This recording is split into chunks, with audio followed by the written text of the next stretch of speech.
there in Grip World. This is Napalm Jedd Johnson coming at you again with Alan Heineck, and this is episode 77 of This Week in Grip. If you listen to episode 76, I have pity for you because it was probably the worst show we did, went totally in a wrong direction from what we had planned, and I allowed my emotions to get the better of me. So I apologize for the drivel that I put out myself last week. Alan tried to steer it back, and I continually overpowered his efforts. So, Alan and everybody listening, sorry about that. We will not be covering any more regarding that thread on the Grip Board. If you have an opinion on it, feel free to leave a comment below last week's show, or don't do it. You can just take part in the conversation over on the Grip Board, but we're not going to bother with it today. More positive things to talk about. So, as you can tell, I am stuffed up, so hopefully you do not just shut the show off today because I'm talking through my sinuses.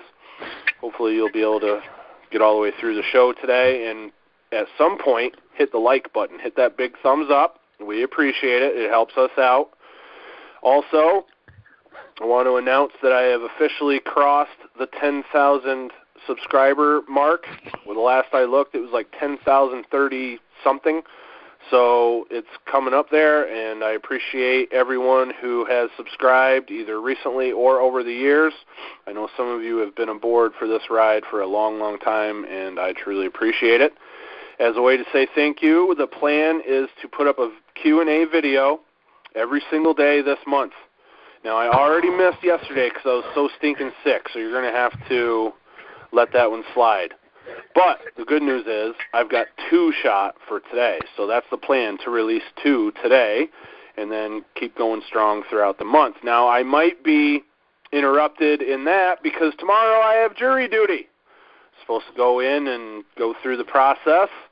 And if anybody has tips on how I can defeat that process, please feel free to leave a comment below. Have you ever been on jury duty, Alan? I haven't. No, my wife was selected, but one time she actually had to serve. She's been, gotten like that summons in the mail several times, as a matter of fact.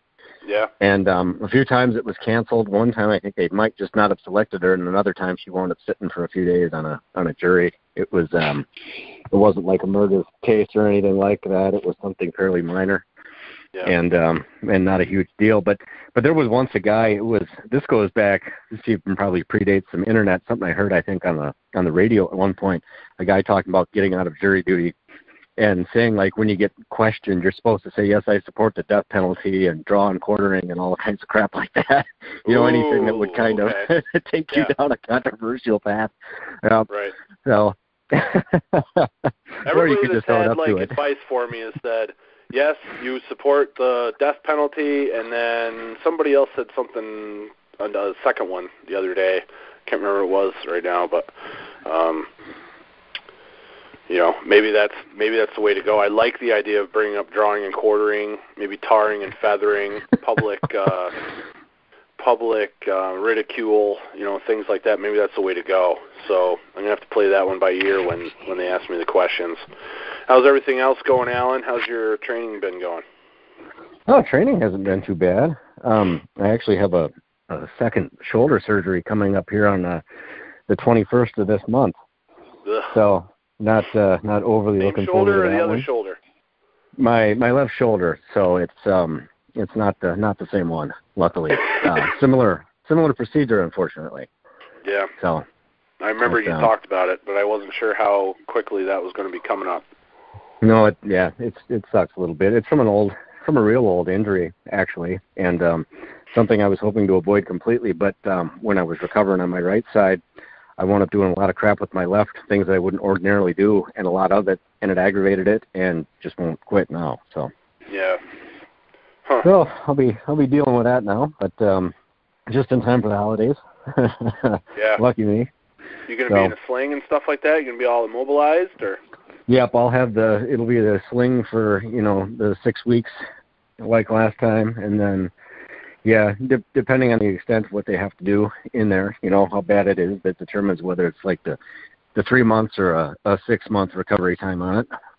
Right. So we'll see. But, I'll be out of action for a little while. I guess able to do things with the right side. I just got to take it easy so I don't screw that one up. But yeah, otherwise, those are the breaks.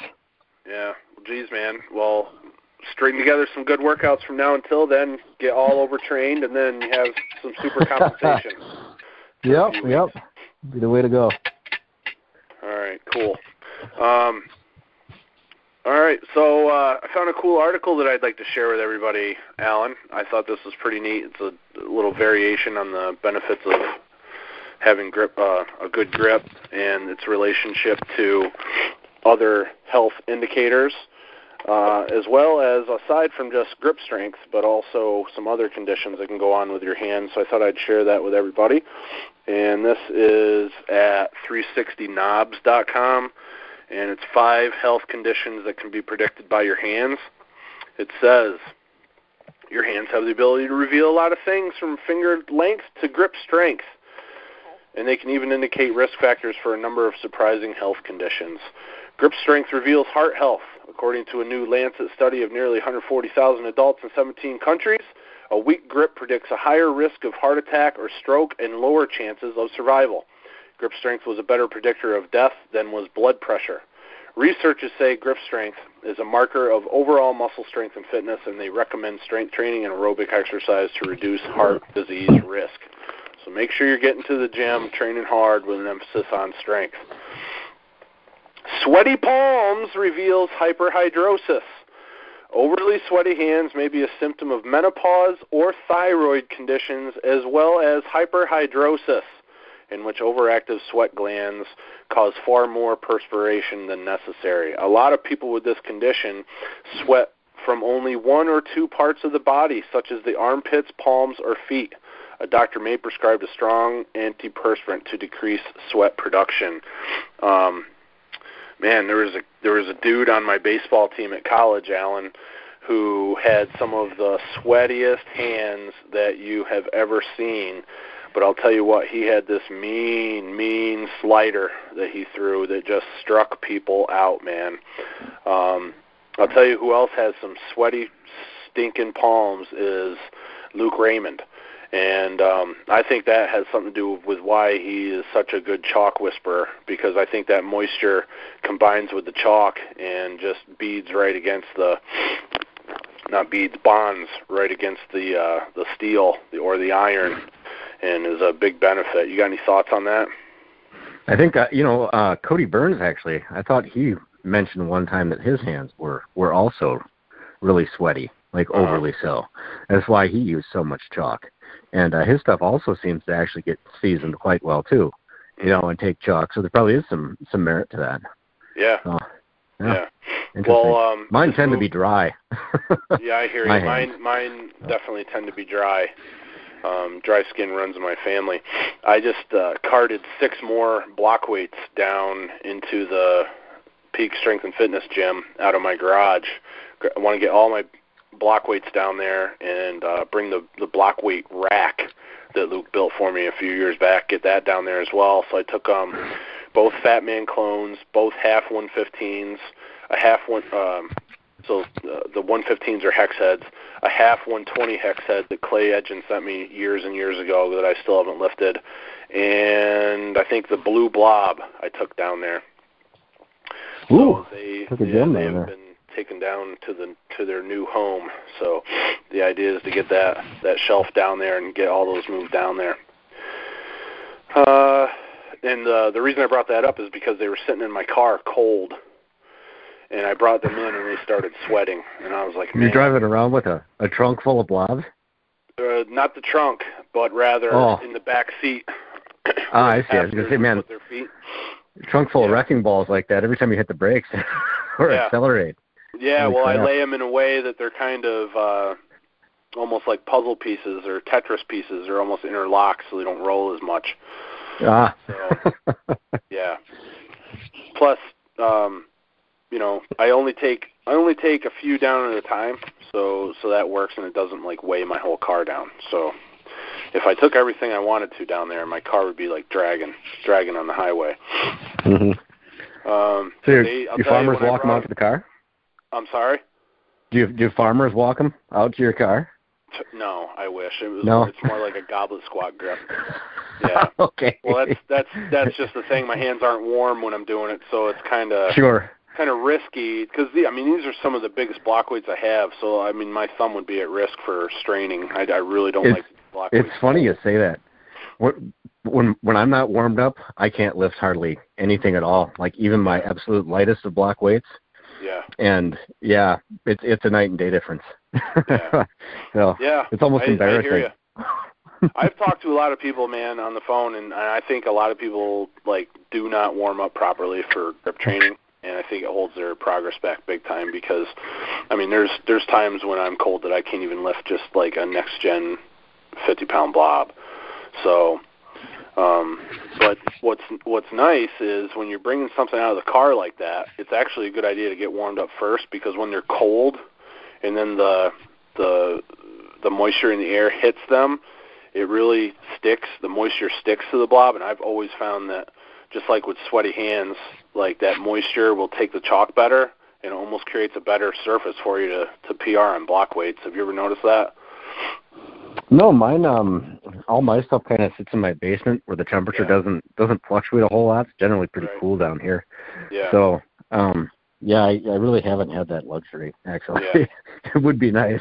Take notice sometime if you ever move stuff if you go for a group training thing, or if someone brings something from their car into your house, see what happens with the moisture, and give it a try because I've definitely had lifetime performances on stuff that I was never able to repeat again when they were moist from the change in temperature. Sure. No, that's worth noting. Yeah.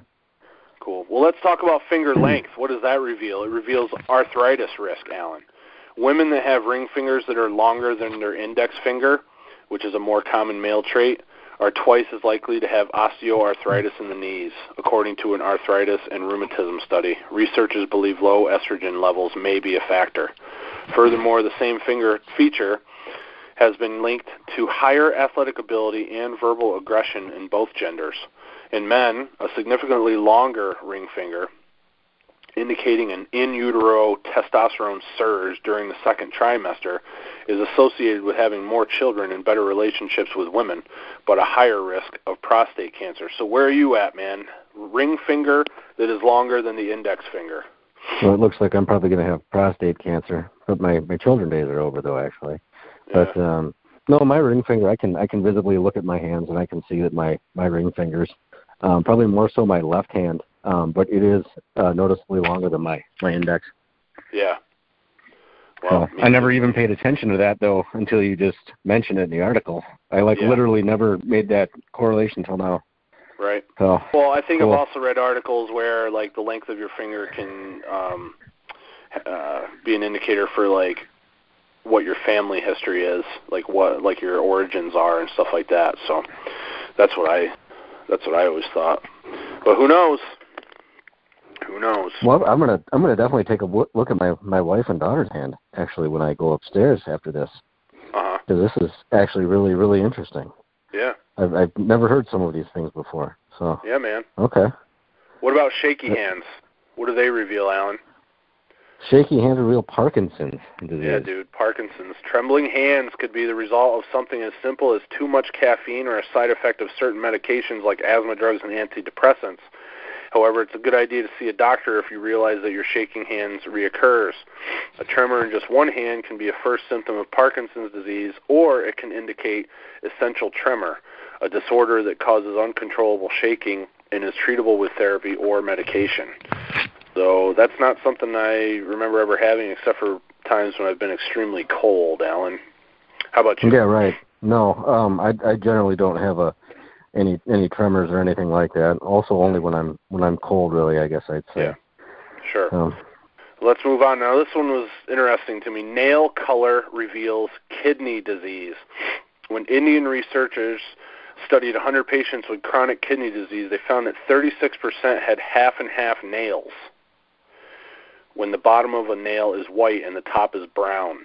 A nail condition as this may be caused by an increased concentration of certain hormones and chronic anemia, which are both traits of chronic kidney disease.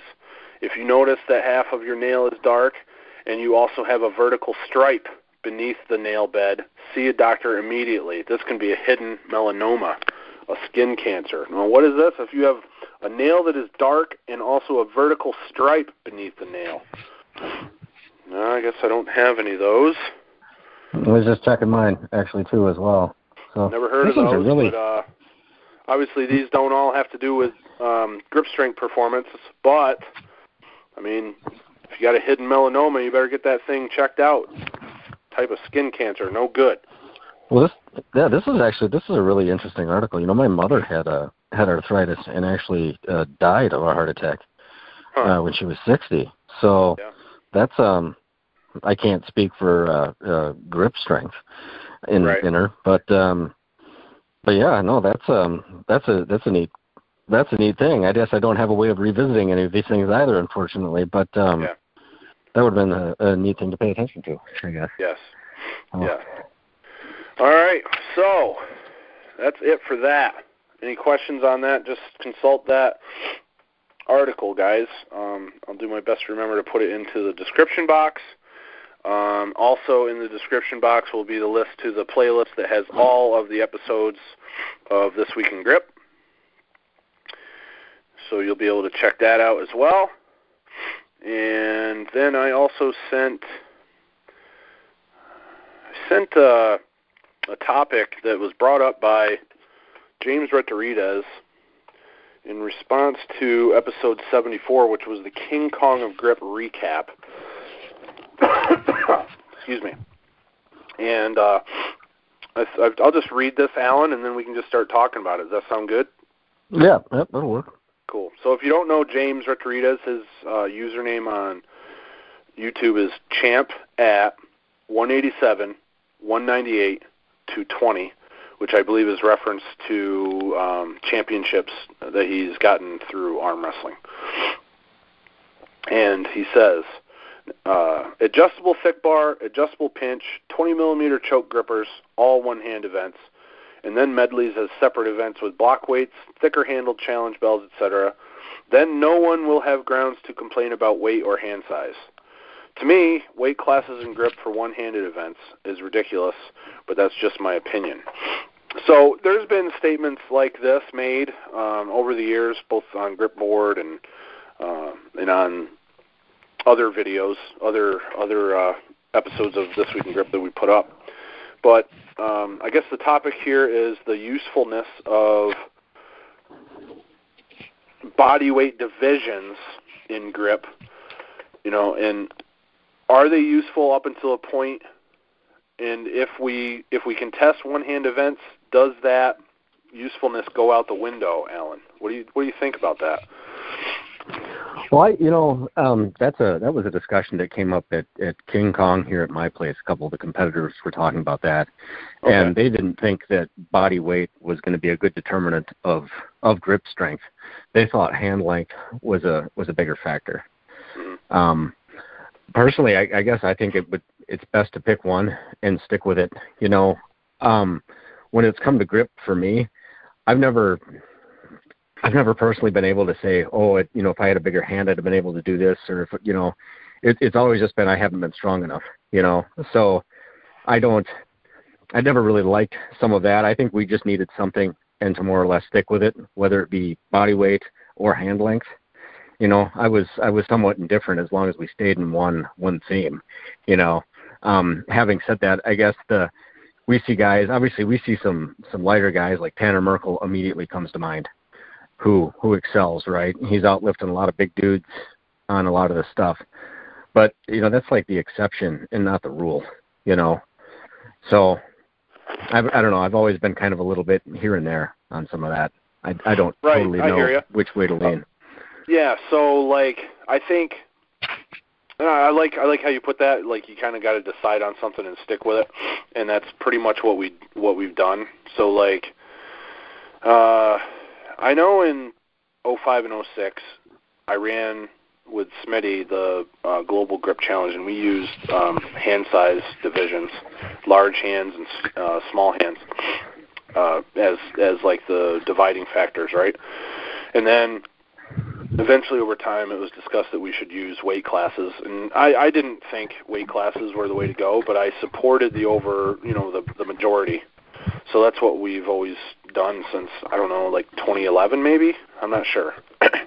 But I always figured, like in any weight class thing, the guy with the biggest hands in that weight class is going to have an advantage just due to their ability to take up space on the handles, especially the bigger handles, like 2.5-inch crusher and things along those lines that aren't adjustable.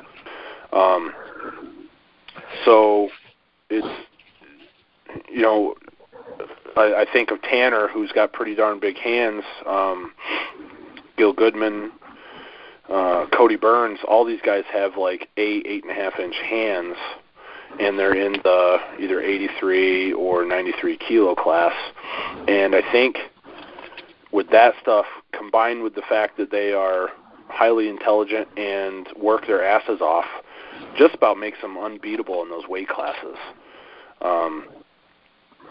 Cody has talked about doing 12-hour grip workouts where he only takes breaks for using the bathroom and eating meals. So I've heard some of those stories. So that's the level of dedication he's got there. Combine that with the fact that he is like 6'3", and in the 93 kilo class with really pretty big hands, makes him just about unbeatable by anyone else in the weight class with just a comparable hand, in my opinion.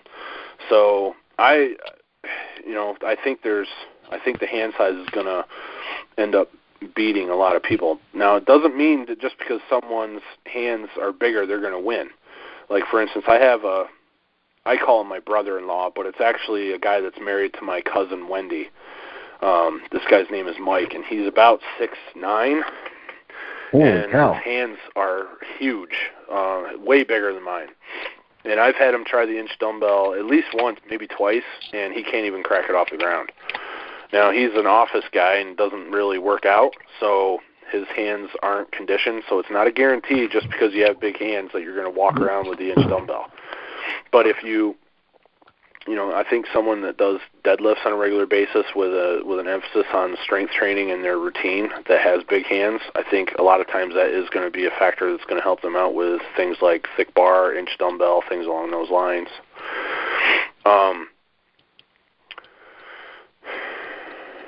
But I like, I gotta shut that alarm off sometime. I take a midday nap one day, Alan, and now this alarm is going off every single day because I don't shut it off.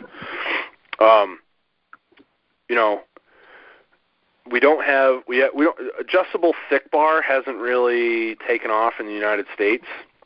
Do you have the adjustable thick bar, Alan?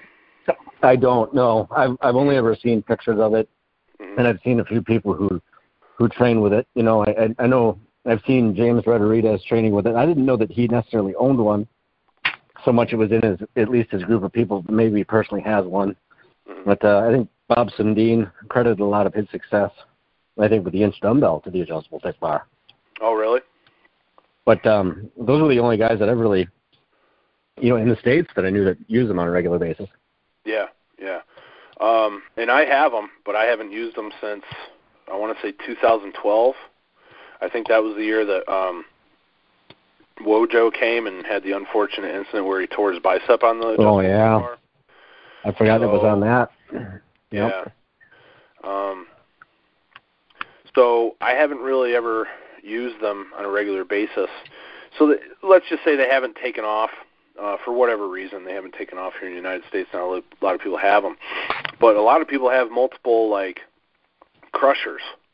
Maybe they have the 2-inch, the 2.5, I wonder, what if there was an event where you could use whatever crusher you wanted, or like I was talking about with Luke, with the thumb blaster, you can turn that thing around and actually test your fingers with it, and that is very similar to the adjustable thick bar. And he was thinking about having a contest where it was like you just use whichever size you want.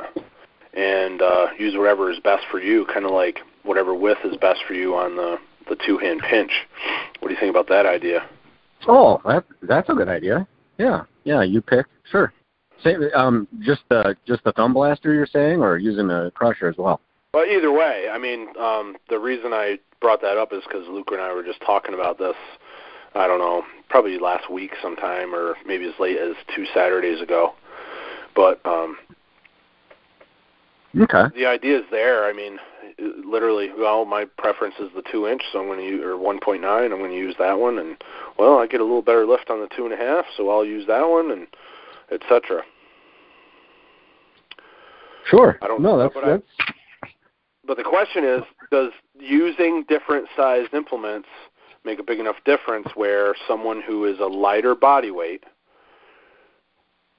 would be able to pull equal weight to someone who's heavier on a different implement? So let's say so Alan, what's your hand length? 7.5 inches. 7.5. Okay, and mine's like 8.5, 8 3/4 on my left hand. Okay, so I don't know what I pull on the 2-inch crusher right now, but I know that I pull on the 2.5-inch crusher. So let's say, would you choose the 2-inch or the 2.5-inch crusher if you had those two to choose from? Well, I guess if we're talking about like lifting the most weight in the competition, yeah. I guess the 2-inch. Yeah, I would definitely pull more on that than I would the 2.5. Okay, so but I would think you probably would too. See, I don't know, because it's been so long since I used one. I guess we trained on one. We trained on one of Luke's that he made a few weeks ago, and I don't remember what I got on it.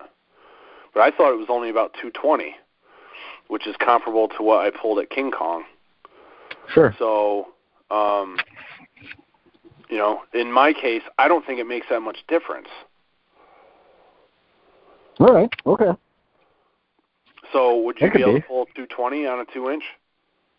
Oh, hell no. I couldn't do that, no. Oh, okay. No. Just curious. I didn't know. So you and I are a small sample size. There's obviously many more people that would attend a competition like this, and maybe we would get, different data. Like maybe there's people with smaller hands out there that would be able to pull 220 on the 2-inch, but not the 2.5, and that would, even the playing field, for instance. Sure. No, I'd actually be interested in knowing what the drop off is and going from the 2.5 to the 2. Mm-hmm. What how much or if there isn't any difference. But like to me, I mean, pulling 220 on the crusher, I guess in my mind, I would think that would give a guy upwards of 400 on an axle, and yeah. Which crusher? I mean, I'm the 2-inch, the 2-inch. Well, I guess either one really. If you're pulling that on the 2.5, I would think you'd be up there too. At least have the hand strength to do it anyway. Yeah. Yeah. Well, that's another thing. Are your hands strong enough to do it, but not your back? We've seen that. Yeah, and I think that's the indication, or that's the point that James is making here. That when you're working with one-hand implements, you don't have as much worry for your back, like a back injury taking place, such as with something like the axle or farmer's walks, farmer's implements and holds, things along those lines, or a double Denny ring, I guess. That's another aspect to the discussion. And basically James is saying that if we're just going to use one hand, then there's really no need to do bodyweight stuff. My thing always was the poor guy that's like super overweight really gets screwed over by the weight classes, especially if he's 120 kilos or more and has to go up against some absolute beasts, like a Joel Dirks or something like that. They're really going to get overpowered because Joel's not, he's not ripped, but he's not like overweight. He's not. No, he's like a strongman type competitor. Yeah, he's just you generally see those guys that maybe little on the thick side, if anything. I wouldn't necessarily use the overweight in the term of storing a lot of excess fat so much as, hard to word that one correctly. Well, we're all morbidly obese if you go by the BMR yes. scale, right? Yeah. But Joel's a good example, actually, of the hand size thing, too. His hands are about the same size as mine.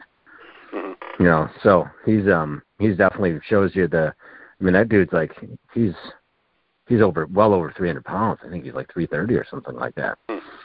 So. How tall is he, Alan? More or less. Oh, I actually think maybe just a shade over 6 foot. It seemed to me like he was close to, might be just a little bit taller than me, maybe 6'1", 6'2". I could be wrong. But he wasn't like, not 6'9" or anything like that. So not radically past, my height. So. Sure. Interesting. Yeah. It's an interesting topic. I'd be interested in hearing more, from more people on what their thoughts are as far as the use of hand size or body weight or just considerations going on with hand size. One thing that James talks about is medleys as separate events with block weights, thick-handled challenge bells, etc. Man, some of those block weights really become very hard for smaller-handed individuals pretty quick. They can. Especially some of the ones that I've been asked to bring to Gripmas in the past, like Blobzilla, Robo-Blob. I mean, these block weights are quite large. So it makes it really tough for someone with small hands to get a purchase on these things. Well, yeah, that's the thing where, your weight size, your weight, that's not going to help you. It's not going to have much impact on that at all. If your hand can't span the blob, then, or at least a couple of your thumb and the tips of a couple of your fingers. Yeah, you're not going to do anything with it. It doesn't matter if you decide to put on 50 pounds, it's not going to get you anywhere. You need the fingers for it. Yeah. Sure. So. One of the things that this just popped into my head. One of the things that I've always wanted to do with this show is talk about some of the older competitions that I was either involved in or ran, or involved in some other way, maybe as a competitor or whatever. But in 2000, I think it was 2008, GGC. I had a medley. And it was bring your own challenge item. And you could bring any challenge item that you want, or you could bring it from my house. But you had to lift it. You had to lift what you selected first, and then go through and lift as many of the other items as possible within the time limit. Oh, so that's neat. Yeah, that's a good idea. What it was patterned after was the old Canary Islands plow lifting competitions. Are you familiar with those? I'm not. That sounds exciting. Really? Huh? You don't know about plow lifting? No, I'm not familiar with that at all. So. Oh, okay. All right. So, wow, this is like this is education story. Time. Yeah, this is a double story. So, really short. Plow lift. I found out about this in a Milo issue, probably back in 2000, early 2000s. I don't know. Someone wrote about them, but basically they would have plow lifting competitions, and they were plows that you would use behind an ox or a horse or something, and that would actually plow the ground. And then what you had to do was you had to stand at the end of the plow, and you had to basically lever it up using your full body strength, so that the part of the plow that you would ride on, like the bigger end, you would have to prop that up into the air, into a vertical position. So I thought about this for a while, and I decided there's got to be a way to replicate this in the gym. So we went to the commercial gym, and we were doing plow lifting with a barbell. So we would have weight on one end of the barbell, right? That was out in front of us. And then the empty end of the barbell would be on our hip, and it would be fulcruming over our hip, right, or thigh. So one hand would be on the barbell at the ring that was on the knurling, like where you would place your finger or you would use as a reference point for bench press, right? That ring. Sure. Yep. And then the other hand would be on the very end of the barbell. So you would put as much weight on there as you could, and then try to basically lever it up against your thigh into a vertical position. And we like posted that video up online, and I think it's still on YouTube. But that was one of the things. That was like my first interaction with straight up haters. When I put the plow lifting video up, like I used to get prank phone calls on my Diesel Crew cell phone and all that stuff because of that. It was crazy. Like I specifically remember, and I know who made this call because we ended up talking about it and resolving the conflict later on. But he was like, keep on doing the plow lift and you'll surely make it to World's Strongest Man. Meanwhile, the plow lift is one of the most vicious freaking exercises that you could ever try. I mean, it hurt both arms, it hurt your shoulder, it hurt your thigh that the barbell was digging in. It was just crazy. It was not fun. So I'm trying to find that now. Yeah. So I paid for that, in multiple ways.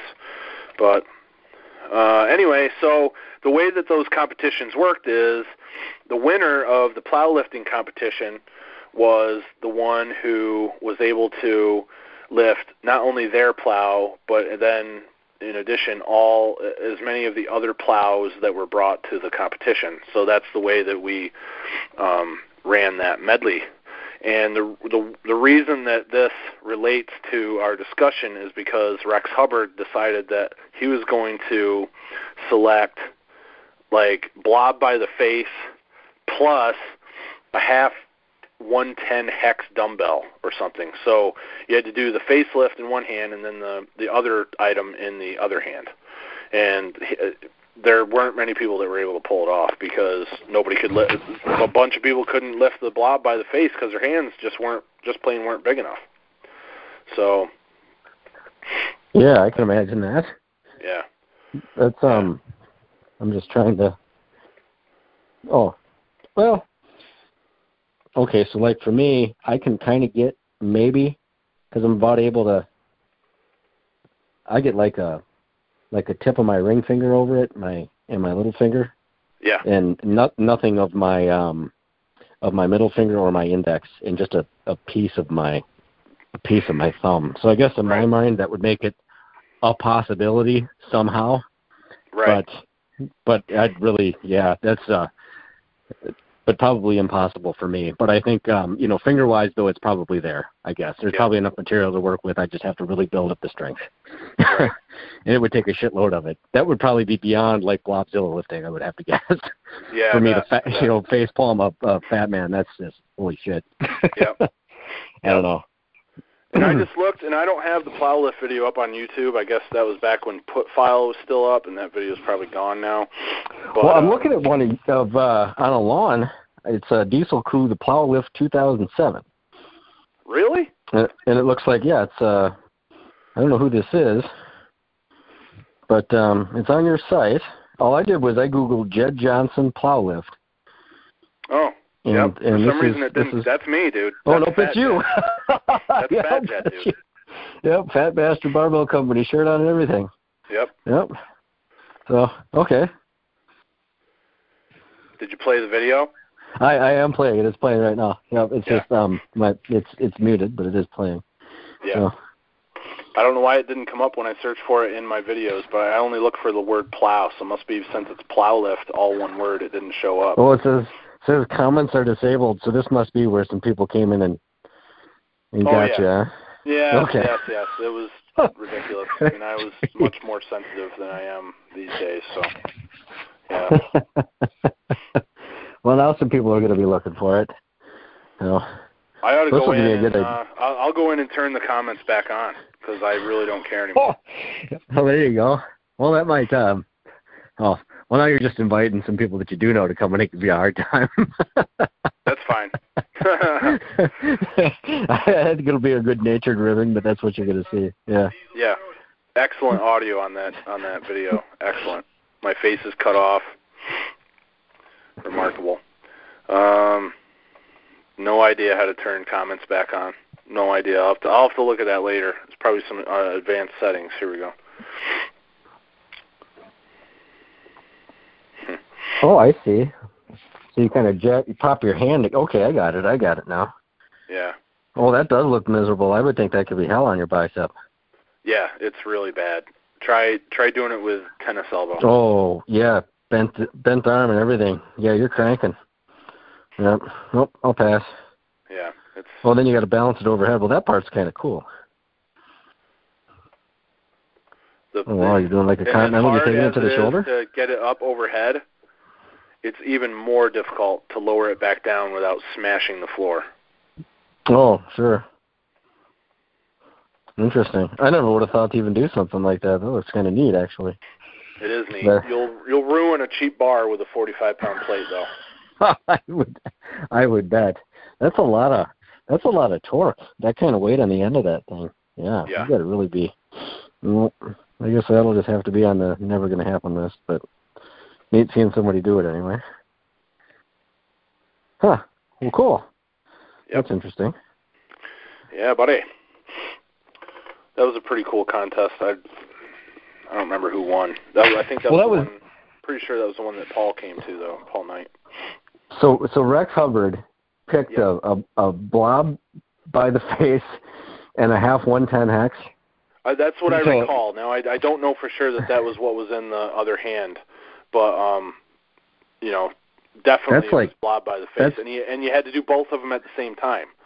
Because he was like, I think a lot of people were just like one hand bandits or whatever, and can't really do impressive stuff with both hands. So that's what I want to do. And I said, all right, it's fine with me. Go ahead. And he got his own feet though. Mhm. Yeah. Cool. Okay. I don't know if you're familiar with Rex Hubbard or not, but this dude was like 260 plus, about 6'3", huge hands, really strong boy, strong as a bull. Yep. No, I am familiar. He was on the grip board back in the day, and I think he had some. I think there might have been some run-ins with some other people here and there. He pops in and out from time to time, but don't see much of him anymore. But he really trimmed way down if I remember right. Actually. Yeah, he did. He trimmed way down. Yeah. Yeah.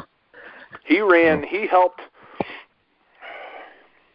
He was in some capacity was involved with the Woodall Championship. The Woodall competition or whatever in 2009. I think he lined up this videographer that shot the whole contest, and then the video never saw the light of day.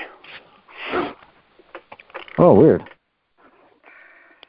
But I can't remember much more about that. I think that was Steve Gardner came over for that from the UK. Woodall ended up winning, and then I think Steve was in second place. I don't remember where I placed. I took the two-hand pinch event, but it wasn't by much, and I definitely didn't break the record. Sure, I think I remember seeing some footage of that, actually. I think it was Aaron Corcoran that even? Yep, Aaron Corcoran was there. In fact, the night before the contest, Aaron and Paul and I went and had something to eat, and then I was like, I'm going back to the room, dude. I got to get some sleep. Because I was sleeping on a cot. And I was like, if I'm not going to get shitty sleep anyway, I might as well get started now. So they went back out. They went back out and had some beers. So then Aaron and Paul come back. Aaron goes to bed. No idea what time it is. Paul goes back out. He goes out and has a couple more beers. So he was hungover for the contest, and still smoked like a 190 gripper. That's wow. I remember saying in his cool Texas drawl, probably shouldn't have gone out so late. Something like that. Didn't drink not even a sip of water all day. It was like straight Monsters and Red Bulls. Oh my gosh. I remember watching some of his older videos with Big J. I was doing hub and chugs and stuff like that. Yeah. That's hilarious stuff. Oh, wow. That's quite the close. Hungover. Huh. Yep. Interesting. We haven't seen those kind of feats lately, actually. No. It's been a while. Yep. Also, that was the contest where Steve had like the whole entire medley mapped out and had some assistant hold the sheet, and he knocked everything out in order based on how he had it planned. I'd never seen anything so. Oh wow!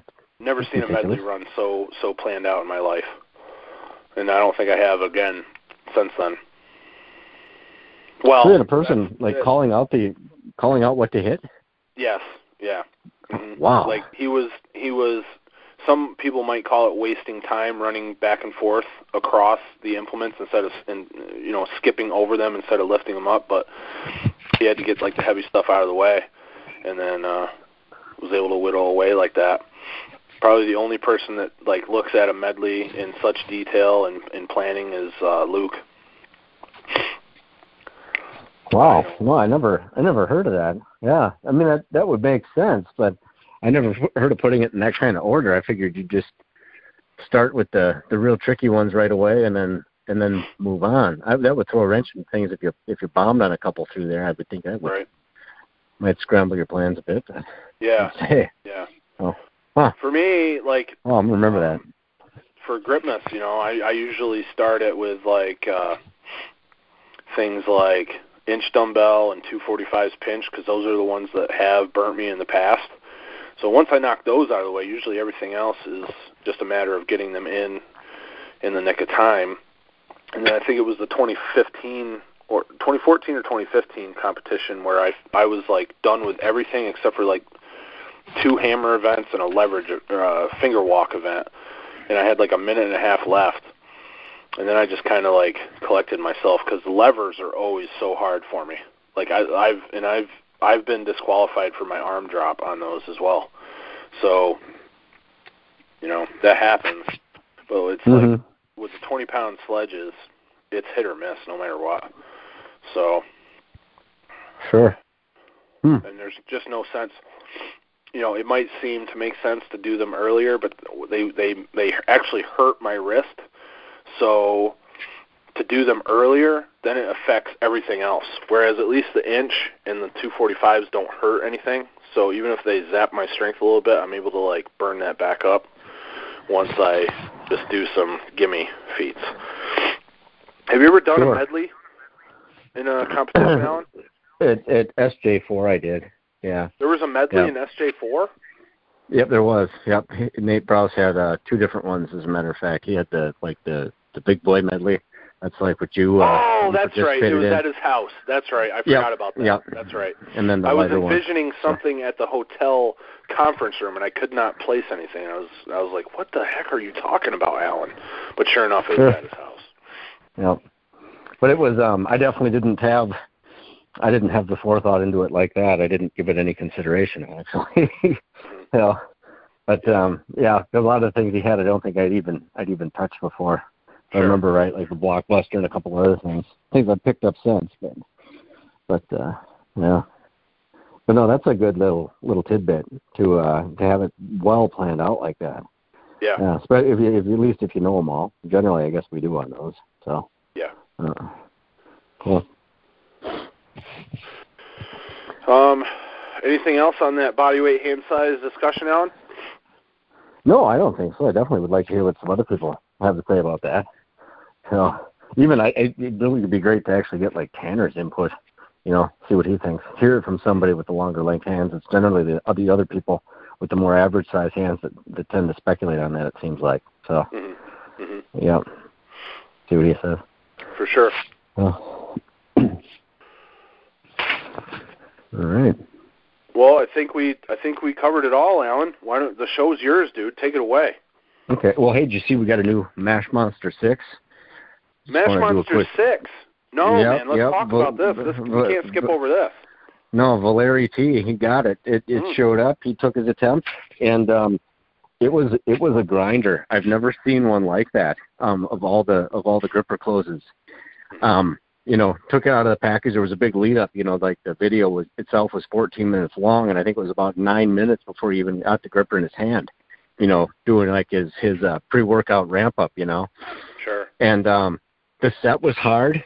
It looked wide, but he kind of he was faced away from the camera when he was setting it, so the gripper was actually out of play for a moment. And then set it, he had to rotate his body, position the gripper in front of the camera, and then go for the close. And he got it down to like a quarter of an inch, and after that, it was just a crank session, working out that last little bit. Yeah, it was. I've never seen somebody like just grind through that last little bit like that. Normally you get it there, it's just not going to happen. And he fought it out and got it. So, yep. And but then I think he only took one more attempt and then just didn't have it at that point. So that's quite a gripper. I didn't realize he was actually in his 40s. I thought he was much younger than that. So I was looking at his profile. It says he's only been doing this for 4 years. So he got a late start and then climbed pretty quick. So to get to that level, yeah, that's pretty awesome. I think if he if his like videography was down a little bit better, if maybe somebody was recording those for him, he didn't lose so much power in it, that would be a much bigger thing. I think he's going to want to iron that out when it comes time for like the Mash Monster 7. Otherwise, he's just losing a lot of pounds doing it. It was just a huge delay, but the strength is there, obviously being able to hold it for so long like he did and then actually pull the clothes off. So huge congratulations to him. Yeah, hopefully moving on to bigger and better things. So, but other than that, I guess that was the last main thing of the week. So cool. But all right, well that is it for episode 77 of This Week in Grip. Everybody, hope you like it. Make sure to like, share, and subscribe. Comment down below. Don't forget to use the hashtag on Instagram. Makes it easier to find everything. And we'll be back, I suppose after Gripmas. Probably be the next one we get to do, huh? So yes, and I talked with Chris Rice, and he is interested in coming on afterwards, so maybe we will be able to rope him in. I don't know if it will be the Sunday directly after Gripmas, but hopefully, if not then, it'll be the following Sunday. Okay, all right, good deal. Well, we'll see everybody next time then.